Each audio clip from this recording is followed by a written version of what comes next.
America ಯುದ್ಧಕ್ಕೆ ಹಾಗಾದ್ರೆ break ಬೀಳುತ್ತಾ? ಮಧ್ಯಪ್ರಾಚ್ಯ ಸಂಘರ್ಷಕ್ಕೆ ಅಂತ್ಯ ಹತ್ತಿರ ಏನಾದರೂ ಆಗಿದೆಯಾ? ಇರಾನ್ ಸೇನಾ ಶಕ್ತಿಯನ್ನ ಮಟ್ಟ ಹಾಕಿದ್ದೇವೆ, ಮಿತ್ರ ರಾಷ್ಟ್ರಗಳ ರಕ್ಷಣೆ ಗುರಿ ತಲುಪಿರೋದಾಗಿ ಈಗ ಟ್ರಂಪ್ ಹೇಳಿದ್ದಾರೆ. ಇರಾನ್ ವಿರುದ್ಧದ ಆಪರೇಷನ್ ಎಪಿಕ್ ಫ್ಯೂರಿ ಶೀಘ್ರದಲ್ಲೇ ಅಂತ್ಯಗೊಳ್ಳಬಹುದು. ಇರಾನ್ ವಿರುದ್ಧದ ಕಾರ್ಯಾಚರಣೆಯಲ್ಲಿ ಯಶಸ್ಸು ಸಾಧಿಸಿದ್ದೇವೆ.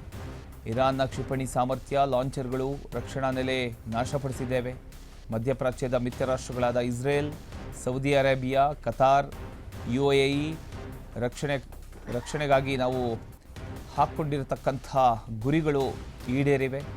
ಟ್ವೀಟ್ ಮೂಲಕ ಯುದ್ಧಕ್ಕೆ ಬ್ರೇಕ್ ಬೀಳ್ತಕ್ಕಂಥ ಬಗ್ಗೆ ಈಗ ಟ್ರಂಪ್ ಹೇಳ್ಕೊಂಡಿದ್ದಾರೆ.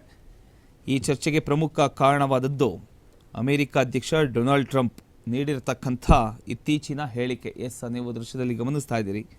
ಮಧ್ಯಪ್ರಾಚ್ಯದಲ್ಲಿ ನಡೆದಂತಹ ಕಾರ್ಯಾಚರಣೆಗಳ ಬಗ್ಗೆ ಅವರು ಮಾತನಾಡಿದ್ದಾರೆ. ಇರಾನ್ ವಿರುದ್ಧ ನಡೆದಂಥ ಸೈನಿಕ ಕಾರ್ಯಾಚರಣೆ ತನ್ನ ಪ್ರಮುಖ ಗುರಿಗಳನ್ನು ಬಹುತೇಕ ಸಾಧಿಸಿದೆ ಅಂತ ಅವರು ಅದರಲ್ಲಿ ತಿಳಿಸಿದ್ದಾರೆ.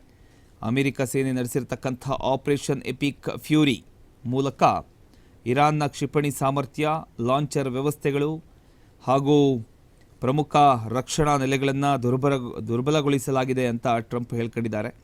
ಈ ಕಾರ್ಯಾಚರಣೆಯ ಉದ್ದೇಶ ಮಧ್ಯಪ್ರಾಚ್ಯದ ಮಿತ್ರ ರಾಷ್ಟ್ರಗಳ ಭದ್ರತೆಯನ್ನು ಖಚಿತಪಡಿಸಿಕೊಳ್ಳೋದಾಗಿತ್ತು. ಅಮೆರಿಕದ ಮಿತ್ರ ರಾಷ್ಟ್ರಗಳಾದ ಸೌದಿ ಅರೇಬಿಯಾ, ಕತಾರ್ ಮತ್ತು UAE ಸೇರಿದಂತೆ ಇಸ್ರೇಲಿನ ಭದ್ರತೆಯನ್ನು ಗಮನದಲ್ಲಿ ಇಟ್ಕೊಂಡು ಈ ಒಂದು ಕಾರ್ಯಾಚರಣೆಯನ್ನು ರೂಪಿಸಲಾಗಿತ್ತು ಅಂತ ಅವರು ತಿಳಿಸಿದ್ದಾರೆ. ಈ ಗುರಿಗಳಲ್ಲಿ ಹೆಚ್ಚಿನವು ಈಡೇರತಕ್ಕಂಥ ಹಿನ್ನೆಲೆಯಲ್ಲಿ ಈಗ ಇರಾನ್ ವಿರುದ್ಧದ ಸೈನಿಕ ಕಾರ್ಯಾಚರಣೆಯನ್ನು ಹಂತ ಹಂತವಾಗಿ ಕಡಿಮೆ ಮಾಡತಕ್ಕಂಥ ಬಗ್ಗೆ ಅಮೆರಿಕ ಯೋಚಿಸ್ತಿದೆ ಅಂತ ಟ್ರಂಪ್ ಅವರು ಸ್ಪಷ್ಟಪಡಿಸಿದ್ದಾರೆ. ಈ ಹೇಳಿಕೆ ಹೊರಬಿದ್ದ ತಕ್ಷಣ ಜಾಗತಿಕ ರಾಜಕೀಯ ವಲಯದಲ್ಲಿ ಒಂದು ಹೊಸ ಚರ್ಚೆಗಳು ಆರಂಭವಾಗಿವೆ.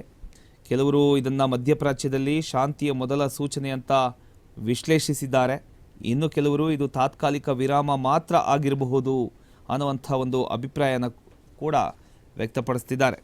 ಒಟ್ಟಿನಲ್ಲಿ ನೋಡೋದಾದರೆ ಹಲವು ದಿನಗಳಿಂದ ಕಾವು ಹಿಡಿದಿದ್ದಂಥ ಮಧ್ಯಪ್ರಾಚ್ಯ ಪರಿಸ್ಥಿತಿಯಲ್ಲಿ ಈಗ ಸ್ವಲ್ಪ ನಿರಾಳತೆಯ ಗಾಳಿ ಬೀಸಿದಂತಾಗಿದೆ.